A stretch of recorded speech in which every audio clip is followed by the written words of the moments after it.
Ana lamini n'a bolomada dugu Mali kɔnɔ Mali kɔ kan Boubacar Sidiki an bɛ bɛɛ lajɛlen fo k'u waleɲuman dɔn an sigira kɛnɛ kan laadala jɛmu anw fɛ yan sɛbɛnfura minnu bɛ laadala bɔli kɛ Boubacar Sidiki i k'a dɔn a bɛ jamana kunnafoni de maana ko an ka yɛlɛma bamanankan na Boubacar Sidiki i k'a dɔn ayiwa min y'o baara ye o tɛ kɛ abada hakili kɔ nka nin baara in tɛ kɛ abada n'a maa saba ma jɛ ko la min ye Gibson control ale bɛ nɛgɛw la Boubacar Sidiki e ne fila tɛnkunnen bɛ ɲɔgɔn na ka kunnafoni di ni Jibi ye yɛlɛma kɛ an b'an jɔ a kunnafoni na a ka kɛ ten Boubacar Sidiki nin ye ɲangaranfɔli ye nin ye dankɔrɔnfɔli ye Boubacar Sidiki i k'a dɔn balontan ka di f'a bi de ka don maa wɛrɛ ka celu la o y'a jɛlen ye Boubacar Sidiki i k'a dɔn an ka samata sɛgɛw u ni sebaaya an ka samata sɛgɛw ni foli samata sɛgɛw i k'a dɔn u ni wɔsi u ni cɛsiri Boubacar Sidiki i k'a dɔn hali n'a danna nin ma a ka di n ye ka kupu ta nka hali n'a danna nin ma Malidenw nisɔndiyara wa an bɛ na ni nin wala ye kana siga Allah mɔnɛ min donna na san caman an b'o bɔ nin sen i y'a dɔn dɛ n'Ala sɔnna Ala m'a kɛra o ko ten karamɔgɔ tɔgɔ tun kɛra ko ni ko naloma ma k'o ka t'i dogo ni janto ma kɛ a bɛ si a kun fɛ siga t'o la ne ko bala cogo bɛ ten Boubacar Sidiki ne bɛ n gele ku n bi bɔ ni sɛbɛn ye sɛbɛn min n'u k'a ma 22 septembre yɛlɛma hɔrɔnya don sɛbɛnni kɛbaa a tɔgɔ de ko Seyidu Jamutɛnɛ Seyidu Jamutɛnɛ ko a ko wulikajɔ ni cɛsiri i k'a dɔn jamana den bɛɛ lajɛlen k'i sɔn i ta damafa nka ko to ɲɔgɔn da la ani ka ko fara ɲɔgɔn kan o bɛ kɛ sababu ye i k'a dɔn jamana ɲɛta a ka kɛ sababa ye Boubacar Sidiki sɛbɛnnikɛla ko a ko min ye forobacɛkɛlaw ka ayiwa forobacɛkɛlaw ka tɔnba n'o ye UNTM ye Boubacar Sidiki i k'a dɔn UNTM ka wulikajɔ ni cɛsiri o de ye foroba baarakɛlaw niyɔrɔ an'u ka hakɛ ɲinini ye Boubacar Sidiki i k'a dɔn waati kɛra gɛlɛya donna u ni gouvernement ni ɲɔgɔn cɛ fo baarabila bolodara min ye sɛbɛnnikɛla Seyidu Jamutɛnɛ a ko ayiwa o baarabila in u ye tile 3 kɛ ka tile 5 baarabila kɛ a gɛlɛyara fo k'a fɔ k'a to ten n'a tɛ ɲɛ min kɔ sa an ka segin ka kuma ka bɛn ko la o de kɛra u ni gouvernement ni ɲɔgɔn cɛ sɛbɛnnikɛlaw ko sigi ka fɔ min n'o kɛra u ni gouvernement ni ɲɔgɔn cɛ Boubacar Sidiki bɛnkanw ani bolonɔbila sɛbɛnw a lakina bɛɛ lajɛlen kɛra kelen ye maa fila n'i y'o kɛlɛtɔ ye dɔrɔmɛ 10 nɔfɛ kana ɲininkali kɛ dɔ hakili b'a bɛɛ la kana siga décembre min ye janvier kalo tile 21 u ka ɲɔgɔn ye kɛra ɲɔgɔn ye in senfɛ foroba baarakɛlaw bɛ fɛn min ni fɛn min nɔfɛ u y'a bɛɛ lajɛlen fɔ gouvernement y'a jira k'a fɔ bilhak nin bɛ ɲɛ nin bɛ ɲɛ nin bɛ ɲɛ u y'o bolonɔbila sɛbɛn kɛ Boubacar Sidiki nka i k'a dɔn kɛlɛ tɛgɛrɛ min ye Yakuba Katile a dimina sabula a ko olu ye waati jan di gouvernement ma bɛnkan minnu kɛra nka hali bi n'a ka bi i k'a dɔn ma foyi daminɛ foyi ma kɛ o kɛbaliya kɔni min kɛ mun ma dusukasiba ye o kuma u bɛ kangari da kɛ ni ka diɲɛmaa ladɔnniya ka gouvernement ladɔnniya bɛnkan ni hakilina minnu kɛra a fɔra a bɛ daminɛ waati min foyi kelen kɛ dɛ n'u dun m'u cogo dɔn olu ma banburu bila koyi sabula min ye wulikajɔ ni ayiwa cɛsiri ye olu bɛ se min na o ye baarabila ye o kuma u k'u janto u yɛrɛ la n'o tɛ baarabila u bɛ dɔgɔkun kelen de di k'o kangari da nin kun ye sɛbɛn ye an ye min zalo ka bɔ 22 septembre kɔnɔ yɛlɛma hɔrɔnya don karamɔgɔ tɛmɛ tun wɛrɛ ni ne ye n tɛgɛ don ne sɛbɛn bɛ bɔ sɛbɛn min n'o k'a ma ko lasira ni maa min ka fasiri ye ni o ye D Keita ye D Keita a ko min ye M5 RP ye e ko u ma fɛlɛ filanan ni k'o bila sen kan wa nanzarakan fɔlɔw ko plan B min ye M5 RP ye a ɲɛma n'o o ye a comité stratégique ɲɛma ye n'o ye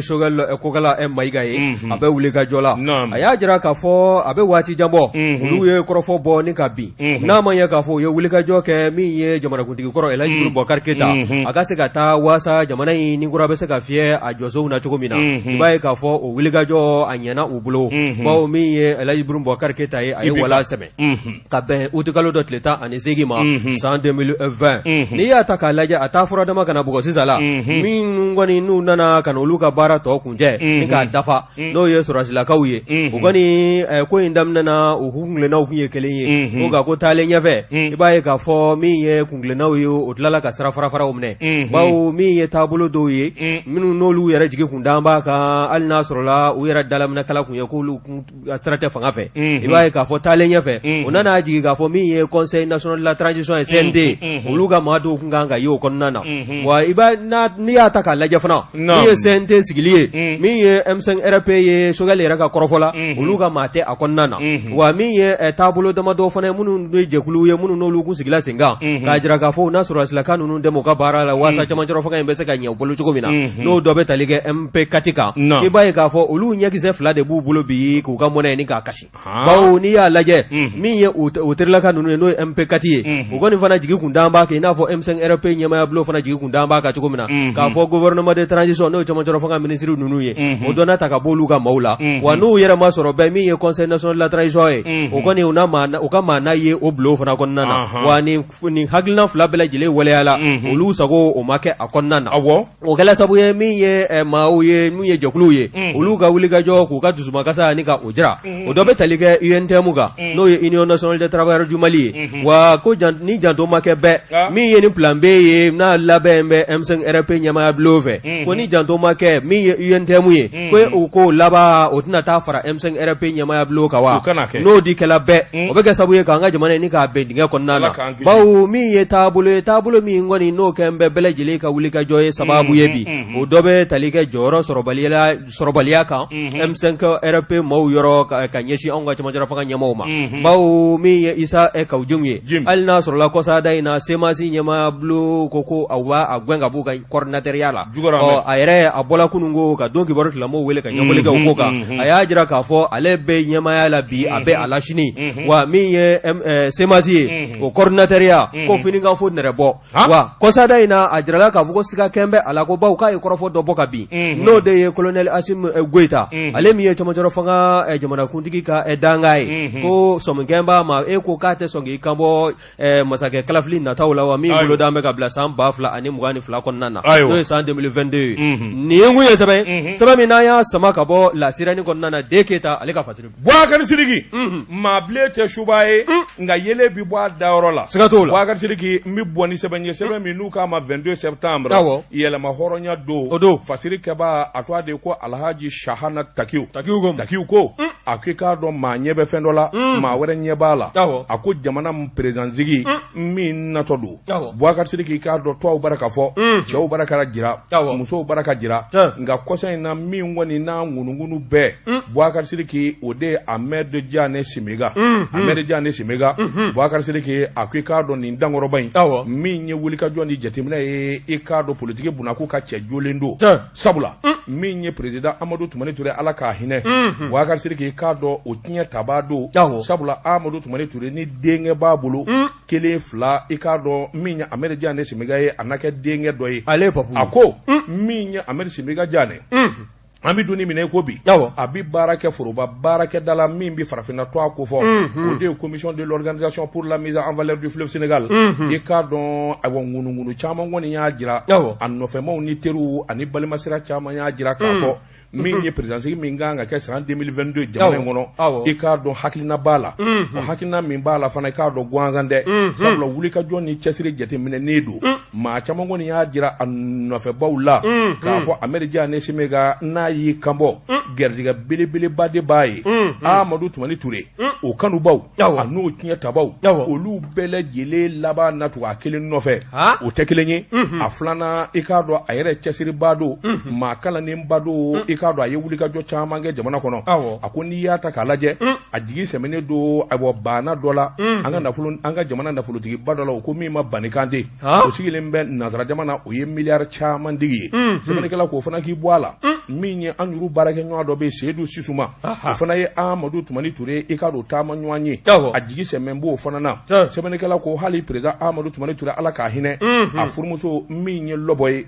Lɔbɔ kɔni ka bonyaba fana bɛ kamalen ka min ye dɛmɛ ye e ko Lɔbɔ yɛrɛ tɛna sɔn k'a dɛmɛ de sɛbɛnnikɛla ko nin bɛɛ lajɛlen kɔni ye ŋunuŋunu kuma ye nka min kɔni jɛlen don Ahmed Diané Simega i k'a dɔn a na kɛ sababu ye président Amadou Toumani Touré i k'a dɔn a nɔfɛmaa minnu bɛ yen n'o ye PDS ye i y'a dɔn o yɛrɛ cira 2 ye a na kɛ sababu ye min kɔni b'a to olu na fara ɲɔgɔn kan sabula Amadou tiɲɛ tabaw u na kɛ cɛ kelen ye min ye wulikajɔ ye k'a bolo da a ko présidentsigi tɛmɛnen na Ibrahim Boubacar Keita y'i kanbɔ san 2018 i k'a dɔn a y'a jira k'a fɔ k'an ka IBK dɛmɛ o dɛmɛ i k'a dɔn a n'o dugawu o fana bɛ sɔn ka tugu a nɔfɛ sɛbɛnnikɛla ko ka kuma surunya Ahmed Diane Simiga a ko i k'a dɔn awɔ n'i y'a yɛrɛ ta hadamadenya bolo kan maa dafalen maa kalannen maa sabalilen maa kun gosilenba sabula kalan min kɛra fɛ école nationale d'administration Boubacar Sidiki o bɛ kɛ sababu ye ka walanbaw d'a ma sabula min ye kalan ye ani dafa kalanw jɛsɛginna ni jamana kɔnɔ a y'olu bɛɛ lajɛlen kɛ o de kɛra sababu ye bonya ka d'a ka OMVS la a yɛrɛ nanen ye i k'a dɔn tamasiyɛnw y'a jira k'a fɔ Mali Sénégali Mauritanie La Guinée a ye wuli ka jɔ ni awa cɛsiri min kɛ baara yɛrɛ bolo ka o kɛra sababu ɲumanba de ye sabula ba joli b'a i k'a dɔn nana don dala ni jamana in kelenkelenna bɛɛ lajɛlen i damata nafa sɔrɔ o k'i bɔ a la min ye jɛsɛginna ni jamana ye a dɔnnen don a ko n'i y'a ta k'a lajɛ a ye baara kɛ yɔrɔ caman na Ahmed Diane Simiga yan'a a kana Mali kɔnɔ a ye Canada kɛ min ye awɔ Mali Gold Star Corporation Golden Star Resource la hawla wala poids an garala ɲɔgɔn na sa kala da ye nin o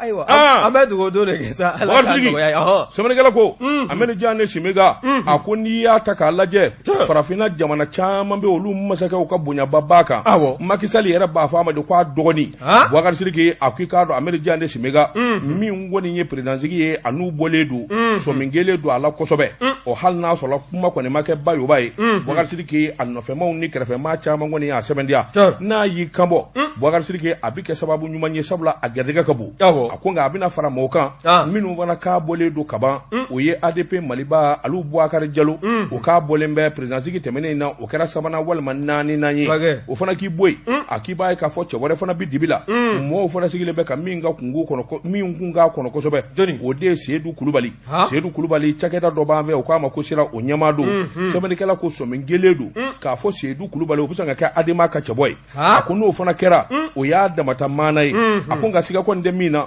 Boubacar Sidiki i k'a dɔn ayiwa min ye wulikajɔ ni tasiw ye bɛɛ lajɛlen kɔni b'a k'i ka dabali tigɛ min kɔni ye Ahmed Diane Simiga Seku Simiga den Amadou Diane den ɲɛ nin dɔn koyi a bɛɛ ni sanfɛlɛ de cɛ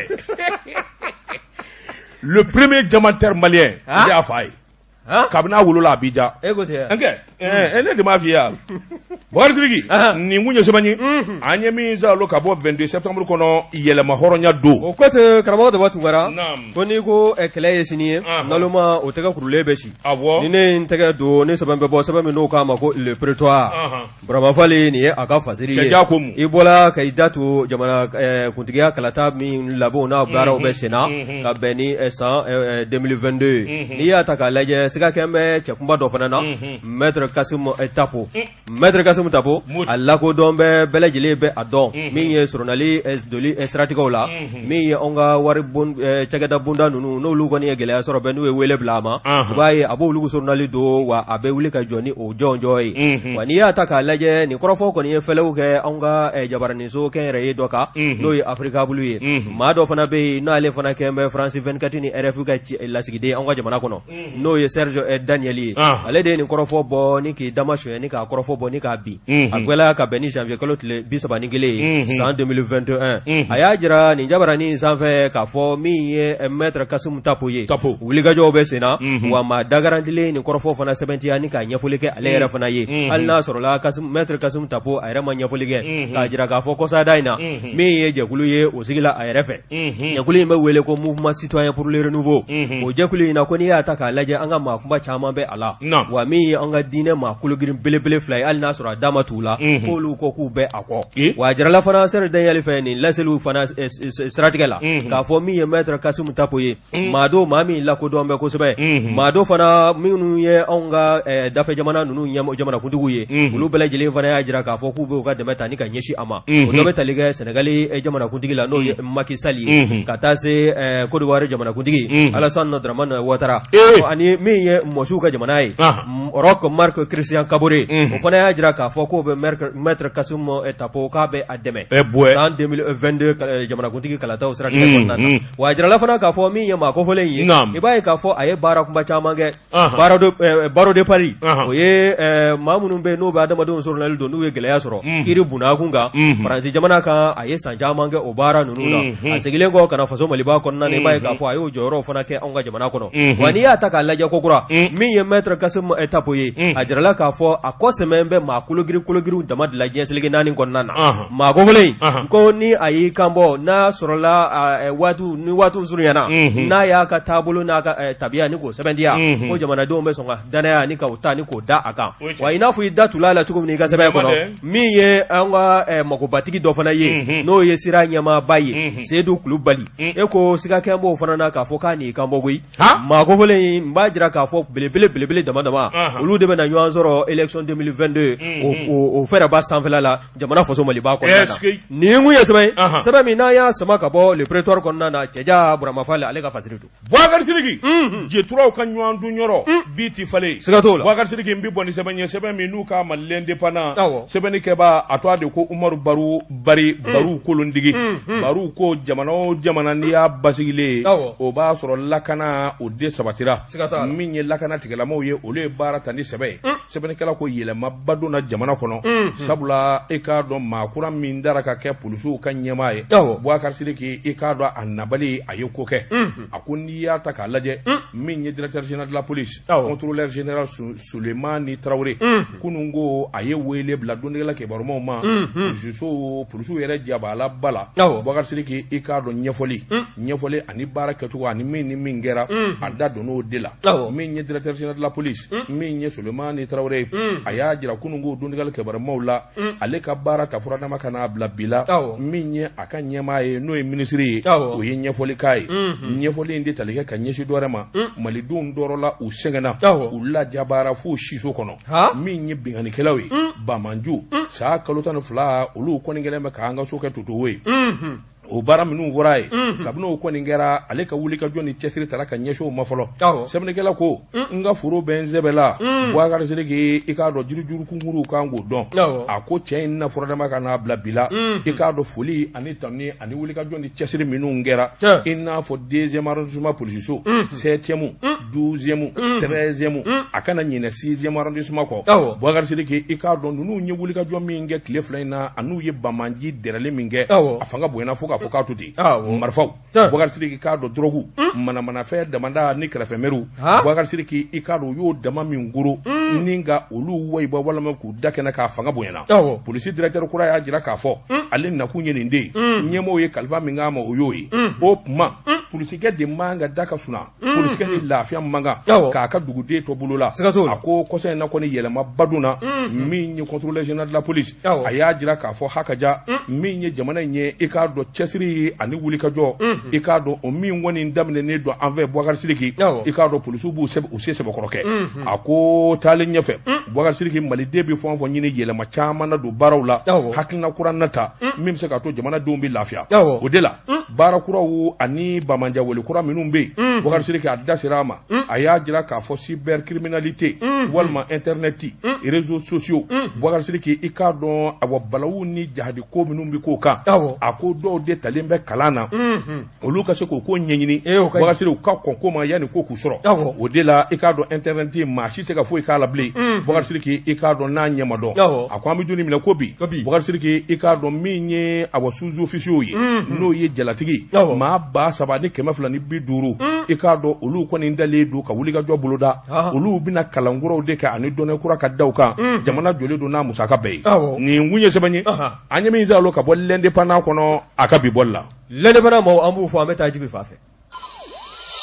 Jekafo.com gɛlɛya sɔrɔ wa k'a sabu kɛ min ye ministre Magafili Dabo ye a kun ye sɛbɛn dɔ bɔ k'a fɔ ko sɛbɛn kɔnɔ ko k'o bɛ waleya février kalo tile gale san 2021 o bɛ tali kɛ min kan an ka poste de péage minnu bɛ yen mobili minnu bɛ don ka bɔ kɛ olu ka tɛmɛ o tɛmɛ nafolomugu ni tɔrɔmɔɲɔ min kan ka di péage la o min ye nin syndicat ninnu ka wulikajɔ ye o y'a jira k'a fɔ ko nafolo k'a dagosi ka bon kosɛbɛ bawo n'i y'a ta k'a lajɛ syndicat national des des transporteurs routiers du Mali Sinakor o y'a jira k'a fɔ taabolo min ni hakilina min n'o talen filɛ ministre fɛ walima ministre fɛ ko a bɛ kɛ sababu ye ni ka dadigi kɛ olu ka sɔrɔ la ko sɔrɔ tɛ bolo fɛ ko fɛn tɛ bolo min kɔnɔ n'i ye o tɔnɔ min o laban ye karili ye bawo min ye olu ka wulikajɔ ye u b'a la ka baara min kɛ k'u t'a la ka nafaba sɔrɔ a kɔnɔna na n'a fɔra ko péage sarako kelen t'a ɲɛ ka se 2 ni 3 mobili dɔw bɛ se ka taa ni ka segin kɛ tile kɔnɔ siɲɛ 5 n'a fɔra ko nafolo bɛɛ ka fara ɲɔgɔn kan ko ka taa di péage la k'a bɛ kɛ sababu ye min ye chauffeur kɛ o ka nasɔngɔ o tɛ sɔrɔ wa ni nasɔngɔ fana ma sɔrɔ min ye mobilitigi ka recette ye o kɔni o bɛ kɛ gɛlɛya belebele ye a bɛ kɛ sababu ye kun bi di kun dere tɛ di siga t'a la k'a sɔrɔ kun yɛrɛ bɛ k'a da la ni sira tɛ yen kun a bɛ gɛlɛya ni sira tɛ yen kun a bɛ gɛlɛya bon Bakari Sidiki jamana in gɛlɛya yɔrɔ kelen tɛ n'i k'i bi kuma i k'a dɔn i bɛ gɛlɛya sɔrɔ a la sabula n'i taara kɔfɛ i fa bi sa i mana taa ɲɛfɛ i ba bi sa Bakari Sidiki k'a dɔn gouvernement n'a ma ɲɛ nin baara kɛli kɔ ɲɛfɔli de ka ɲi jamana denw ye n'o de ye jamana in ka fili ye faamaw ka fili de y'o ye kuma bɛɛ an minnu kan ka se ka nin fɔ ka mɔɔw sɔn ka mɔɔw da la u bɛ ɲinɛ anw de kɔ wa i b'a taa sɔrɔ waati dɔ nafoloba kule bɛ bɔ ko ɲɛfɔli ka kɛ dɔ bɛ t'i bugu nafolo kɛ k'o manse kalo 6 kalo 4 n'i y'a fɔ bolimafɛn tigilamaw ye jamana mago bɛ a ka dɛmɛ na sira minnu bɛ dilan aw bɛ wari min di a bɛ bɔ o de la o tuma a y'a kɛ ne hakili ye k'a kuma fɔ nɔgɔya la k'a fɔ a bɛ don bɛɛ kunkolo la bɛɛ b'a faamu k'a fɔ n kan ka nin kɛ faso ye nka su ma ko dugumajɛ karaw ka ko wari sara k'o tu maaw kan o tɛ sɔn bon i y'a dɔn fana a bɛna ni gɛlɛya ye an ma ko bɛ cogo di a daminɛ ma kɛ tan a daminɛ gɛlɛyara il a fallu du temps a ka ɲɛfɔ sisan mɔgɔw bɛ ni ka ɲɔgɔn fɛ an m'u nɔfɛ kosɛbɛ parce que a faamuyara a dɔnna bon an ka faamaw kɔni u ka taabolo ne ma faamu non erreur b'u fa fɛ han mais mobilitigiw kan k'a dɔn fana Bakari Sidiki u bɛ wari min sara sira dilanli Kulukɔrɔ sira in lajɛ a fɛnsɛnlen don camion joli bɛ boli a kan janko minnu bɛ taa cɛncɛn ni fɛn ta a ka ca dɛ n'a tɛ yen kun a bɛ gɛlɛya u ka teli cogo min sisan Bakari Sidiki ni sira in de u bɛ teliya bilen a bɛ sumaya voilà bon nin bɛɛ ye kelen ye nin bɛɛ nɔrɔlen don ɲɔgɔn na nka fo ɲɛfɔli de ka kɛ naam n bɛ tɛmɛ ni sɛbɛn ye min ye Sinakɔri ye olu kɔni y'a jira k'a fɔ tile kelen baara bila o n'o boloda o hakili la fana o baara bilali o bɔla ka kɛ kununko wa bɛɛ lajɛlen bɔla a kalama faaba kɔnɔna na yan wa n'i y'a ta k'a lajɛ hali anw ka dugu donda ninnu na min ye Senu yanfan ye min ye Kulukɔrɔ sira ye nin bɛɛ lajɛlen ye gɛlɛya sɔrɔ bawo min ye maakofɔlen ninnu ye parantiw kɔni bɔla ni ka bɔlɔ ninnu minɛ k'an ka bɛɛda belebele ninnu minɛ n'o ye Boulevard Avenue ninnu ye ka taa nin mobili ninnu bɛɛ lajɛlen lajɔ maa tɛ don maa tɛ bɔ waasa olu ka degun min bɛ u ka bɛɛ lajɛlen ka se ka bɔ a kalama wa min ye Sinakɔri ɲɛmaa ye n'o ye Mɔkutari Dabo ye Mɔkutari ale kɔni y'a jira k'a fɔ olu ka nin baara tile kelen nisɔngoya jira in ko baara bila tɛ ko nka k'a kɛkun de ye jamana ɲɛmɔgɔw k'a dɔn k'a fɔ ko degun bɛ u kan min ye minisiri ka nin hakilina in ye k'olu t'a fɔ k'u bɛ a ko k'u a tɛ waleya koyi ko nka ko kɛcogo de bɛ a la min ye Mɔkutari Dabo ye halisa a y'a jira k'a fɔ waati ni don nataw kɔnɔna na o b'a fɛ k'a laɲini min ye o ni minisiri o ka se ka sigi ka kuma ko ninnu kan ka bila minɛn minnu kɔnɔna na k'a sɔrɔ a ma kɛ degun ye fan fila si ma o n'o baaraw ni o hakilinaw n'o kunkilennaw ni k'o lajɛ ɲɔgɔn fɛ wa minisiri fana y'a jira k'a fɔ nin Sinakɔri in ka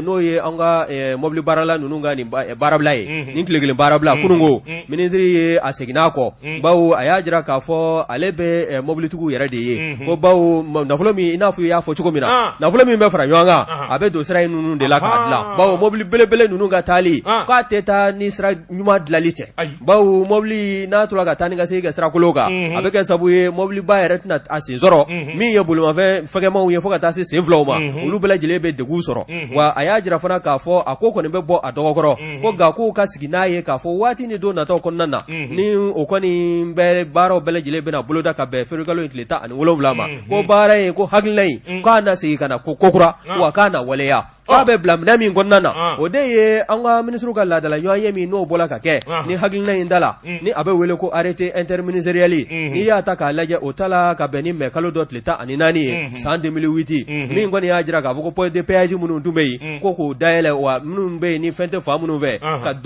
dɔ sigi yen yɔrɔ ninnu kɔnɔna na wa k'a bɛ kɛ sababu ye jamana sira ninnu gɛlɛya minnu bɛ yen n'a fɔra ko tuma bɛ ko bɛɛ lajɛlen ka taa jamana ɲɛmɔgɔw ka t'u tɛgɛ jan maa wɛrɛw ye jamana kɔ kan u ka se ka na yɛlɛma hungo la ko fana ko maninfin ko i kan ka maloya ten sa fɛɛrɛ dɔw de kan ka sigi sen kan minnu bɛ yen n'olu kɔni ka wuli ka jɔ bɛ kɛ sabu ye nafolo ladoli siratigɛ kɔnɔna na ka se ka nafolo ka labaara ka sira ninnu ni k'o dilan ni a ye nin kun ye sɛbɛn min n'an y'a sama ka bɔ nouvelle horizon kɔnɔna na Mahamana Ture ale ka fasiri don Bakari Sidiki jamana sɛbɛ o jamana sɛbɛ farafinna dafɛla in lajɛ maa minnu bɛ taa Kurwari Burkina an dafɛ jamana in fɔn fɔ bɛ yen Bakari Sidiki péage b'a bɛɛ la hali dugu yɛrɛ kɔnɔ ka bɔ kin dɔ la ka taa kin dɔ la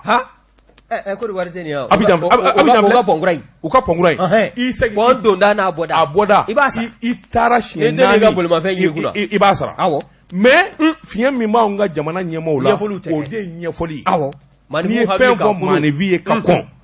a b'a faamu Bakari Sidiki a kɛlen t'a tɔɔrɔ nka ka bali ka ko cun et puis min ka jugu bɛ ka tila ka segin kɔ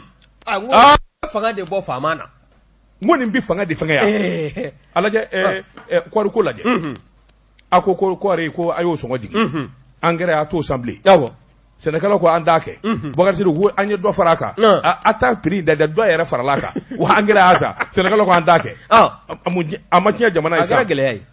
kɔɔri yɛrɛ ma sɛnɛ bon faamaw ka nin ko in avant de prendre une décision il faut réfléchir ka hakili miiri fɔlɔ an bɛ Tezara premier min o bɛ bɛn an bɛ taa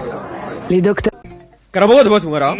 ko sɛntigɛ bɛ ta ka banabaatɔ min ka bana fura kari nka n ka tebi tɛ masɔrɔ o la siga t'o la ne ko bala cogo bɛ di Bakari Sidiki n'i ye musokɔrɔninw ye ɲɔgɔn sɔsɔ la ko dɔ cɛ ka ɲi dɔ ye kana ɲininkali kɛ i b'a sɔrɔ o bɔra kuntigiyɔrɔ la siga t'o la Bakari Sidiki n bɛ n bolo bugɔ ka don ni ka bɔ ni sɛbɛn ye sɛbɛn min n'u k'a ma ko challenger min ye Dirisa Togola y'a ka sɛbɛn ye Dirisa ko a ko minisiri Dabo i k'a dɔn a kelen bɛ k'a bolo kuru ka ɲi bɔ sabula a wa cakɛda minnu bɛ yen n'u ka baara ye mobili kɔlɔsili walima mobili taabolo ɲuman ye i k'a dɔn a dimine don olu kɔrɔ fɔlɔ o to a de ko Mali technique système filanan o ye Mali plaque ye minisiri Dabo a ye kangari gɛlɛn da n'a seginna k'u sɔrɔ o cogo kelen la i k'a dɔn ayiwa bɛnkan min b'u ni gouvernement cɛ a bɛ wuli i k'a dɔn u ka contrat a b'a bɔ a la pewu ka sababu kɛ nin cakɛda fila Dirisa Togola ka fɔ la a ko min ye Mali technique système olu ka baara de ye wuli ka jɔ ani jateminɛw ye mobili minnu bɛ boli jamana kɔnɔ accident cayara tiɲɛ don mobili bolila caman bɛ yen minnu kɔni ka accident ye u yɛrɛ nɔ ye nka accident wɛrɛ fana o ye mobili minɛko ye mobili sen a fɛrɛ mobili yɛrɛ i k'a dɔn a man ka boli abada fɛn minnu bɛ yen n'olu dafalen tɛ a ko a kɔlɔsira kɔsɔn in na accident caman bɛ yen mobili yɛrɛ de ma lajɛ i k'a dɔn nin cakɛda in fɛ min ye Mali technique système o tuma n'u m'u ka baara k'a kɛcogo la i k'a dɔn siga tɛ min na a bɔ minisiri ko a b'u ka contrat ni ka a bɔ a ma a ko o min filɛ nin ye san o san nin cakɛda ninnu bɛ wari min sɔrɔ jamana kun a fanga ka bon kosɛbɛ a ko Mali technique système u kan ka sɛgɛsɛgɛli de kɛ sabula wajibiyalen don mobili fɛn fɔ kan ka boli u ka taa i k'a dɔn nin cakɛda na u ka lajɛ min ye fɛɛrɛw ni senw ani yɔrɔ wɛrɛ minnu bɛ yen min b'a to mobili bɛ kisi kasara ma olu ka lajɛ hali n'o y'a sɔrɔ min kɔni ye maa caman ye o de bɛ baara kɛ cakɛda in na u laban b'a bɔsi minisiri laban na tun min ye wulikajɔ ni jateminɛ ye a y'a jira k'a fɔ entreprise wɛrɛ bɛ yen min kɔni n'u sɔminen don olu ka baara fana i k'a dɔn a minɛcogo cɛjuguyaba de la o de ye Mali plaque ye a ko sabula min ye wulikajɔ ni jateminɛw ye u sɔmina kɔsɔn in na k'a fɔ Mali plaque fana i k'a dɔn u ka baara u taara k'a kɛ ka ɲɛ k'a dafa o tuma n'a ma ɲɛ ko minisiri Dabo kɔni y'a jira k'a fɔ nin cakɛda ninnu i k'a dɔn ni gouvernement laban o laban i k'a dɔn baarabila don nin kun ye sɛbɛn ye an ye min bɔ challenger kɔnɔ a ka bi bɔli la karamɔgɔ de b'a tunkara ko kuma min bɛ taa dugutigi bulon na o t'a bɔ dugutigiden k'i kun da kogo la ni ne ye n tɛgɛ don ni sɛbɛn bɛ bɔ sɛbɛn min n'o k'a ma ko l'indicateur du renouveau l'indicateur du renouveau Bala Sumayila Tarawele nin ye a ka fasiri ye denmisɛnnin funankɛ min bɛ yen n'a rappeur don n'a tɔ a ye ko Sisɔgɔ nin bɛɛ lajɛlen b'a wele ko Iba Montana e ko kunun ko finitigilakaw u ye karaw k'a la ni k'a kɛ woropanya ye ni ka taa bila kaso baara min ye maa kofɔlen ye kɔsada in na a ye bɛɛ lajɛlen bɛ maa kofɔlen in dɔn n'o ye Sidi Sisɔgɔ ye ni bɛɛ lajɛlen b'a wele ko Iba Montana a bɛ dɔnkili minnu da i b'a sɔrɔ futinɛ kumaw b'a kɔnɔna na wa kɛrɛnkɛrɛnnenya la min ye anw ka finitigilakaw ye ka maaninfinw futinɛ ka ɲɛsin ba polisilakaw ma kɛrɛnkɛrɛnnenya la a ka dɔnkili caman ɲɛsin bɛ o ma n'i y'a ta k'a lajɛ min ye jamanakuntigi kɔrɔ ka fanga san 7 min n'a y'o kɛ a la i b'a ye k'a fɔ min ye nin maa kofɔlen ye a ye dɔnkili jugu caman ta ni ka ɲɛsin Ibrahim Boubacar Keita n'a ka fanga ma wa n'i y'a lajɛ fana min ye maa caman ye olu caman maakɔrɔw la olu caman futunalen bɛ a kɔrɔ bawo kɔrɔfɔ min bɛ bɔ a da kɔnɔna na kɔrɔfɔ ninnu tɛ fɛn sabatilenw ye wa a bɛ kɛ sabu ye denmisɛnninlakaw ni k'u caman fili bawo caman bɛ yen bi in na olu ɲɛjɔrɔ kɛn bɛ a ye ka taa sɔrɔ kuma minnu bɛ bɔ a da kɔnɔ o tɛ sababa ye wa maa kofɔlen i b'a ye k'a fɔ kunun ko tarata tɛmɛlen n'o bɛnna janvier kalo tile 2 ma san 2021 i y'a ta k'a lajɛ an ka lakanabɔ kulu 9nan n'o ye commissariat de police du 9e arrondissement ye o filɛ nin ye Sɛbɛninkɔrɔ olu kɔni ye wulikajɔ boloda u ka section min bɛ n'o ye brigade de recherche ye u kɔni ye tɛgɛ ta ni ka da a kan ka sabu kɛ jalakili sɛbɛn dɔ o de donna ka ɲɛsin maa kofɔlen ma jalakili sɛbɛn in donna polisiw ka fara ɲɔgɔn kan jɛkulu dɔ fɛ n'a bɛ wele ko synergie des syndicats de la police olu kɔni y'a jira k'a fɔ a mɛnna olu b'a la ka maa kofɔlen u b'a la k'a jateminɛ u hakili la ko a bɛna falen ko diɲɛ don o don dɔ de b'a la ka fara a ka maa dɔgɔya kan min ye olu polisilakaw ye ka maaw futinɛ ka ɲɛsin olu ma k'u tɛna jɛni a ye bilen o ye u ka jalakili sɛbɛn de don ka ɲɛsin anw ka kiiribulon min n'o u ja b'a la bɛnbɛn sigida 4nan ma n'o ye communicati ye olu kɔni ye wele bila a ma brigade de recherche maaw de taara fɔlɔ ni ka taa a tonda fɔlɔ i ko kɔlɔ ka na ni a ye k'a bila kiiri tigilamɔgɔw ka bolo kan awɔ u y'a bugɔ de u m'a bugɔ u taara a salo de ka na n'a ye k'a ɲininka dalakan na min ye PV ye o dilanlen kɔ o tɛna k'a bila kiiri tigilamɔgɔw ka bolo kan a bilalen kɔ kiiri tigilamɔgɔw ka bolo kan olu kɔni y'a ka kiiri kɛ telimani ye k'a fɔ dɔrɔn ko ka taa bila maison centrale d'arrêt de Bamako maa kofɔlen i n'a fɔ a yɛrɛ tun b'a k'a laɲini cogo min na ale b'a fɛ ka kɛ kaso bonba kasoden dɔ ye hakili la sa a y'o sɔrɔ sa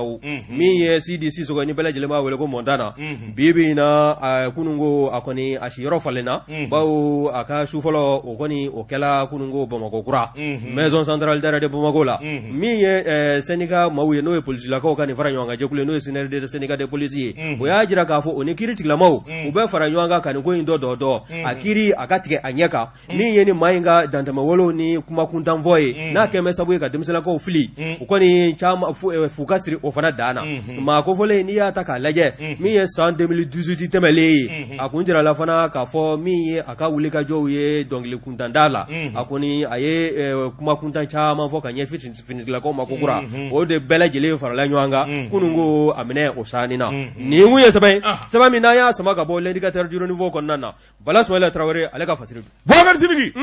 bakɔrɔni min mana sa ka bugɔli juru to a la o wolo de bɛ kɛ jime ye Boubacar Sidiki n bɛ bɔ ni sɛbɛn ye sɛbɛn min n'u k'a ma le pays faso sɛbɛnnikɛba a tɔgɔ de ko Boubacar Gindo Boubacar Gindo ko a ko Radio Mali min ye kɔmuso ye ɲɛmaaso falenna min ye Asani Jɔnbele Asani Jɔnbele ale de kɛra i k'a dɔn ORTM a directeur général ye sɛbɛnnikɛla ko a bilala maa min nɔ na sa Boubacar Sidiki o de ye a wakɔrɔman ye bi a ko n'i y'a ta k'a lajɛ Asani Jɔnbele ale kun ye chef de cabinet ministreso min n'u k'a ma ministère de l'économie numérique et de la communication min ye Alassane Jɔnbele journaliste et réalisateur do Asani Jɔnbele yɛrɛ i k'a dɔn a ka directeur général ya sɛbɛnnikɛla ko i k'a dɔn a ma bali maa na ka sababu kɛ min ye radio télévision du Mali ORTM Boubacar Sidiki i k'a dɔn conseil des ministres tɛmɛnen na février kalo tile 3 ministres bɛɛ n'a ka k'a fɔ radio Mali ɲɛmaaya u ka ta ka d'a ma maa min kun bɛ yen o de ye Salifu Sanɔgɔ ye Salifu Sanɔgɔ jɔngwala maa tɛ se ka jalaki bi Salifu kan nka faamaw mana min kɛ o de ka ɲi n'o tɛ Salifu Sanɔgɔ a y'a seko kɛ a nafuradama radio Mali la yɛlɛma kura minnu donna baara se kura minnu donna ni kura yɛrɛ de fiyɛrɛra radio Mali la maa min bilala nɔ na Asani Jɔnbele maa tɛ se k'a fɔ o fana bɛ dɛsɛ sabula radio Mali a y'a dɔn awa i n'a fɔ a ka sokɔnɔna ka sababu kɛ min ye baara ye a y'a daminɛ kabini ko daminɛ Asani Jɔnbele i k'a dɔn journaliste professionnel do ORTM na i k'a dɔn o bɔlen kɔfɛ a ye cakɛda caman kɛ sabula a bɛ wele don min directeur de cabinet kun do n'o tɛ chaîne 2 o directeur ya a y'o kɛ min ye wulikajɔ ye conseiller à la communication ambassade du Mali Adissa Ababa Éthiopie jamana na 2011 i k'a dɔn a y'o baaraw fana tɛngun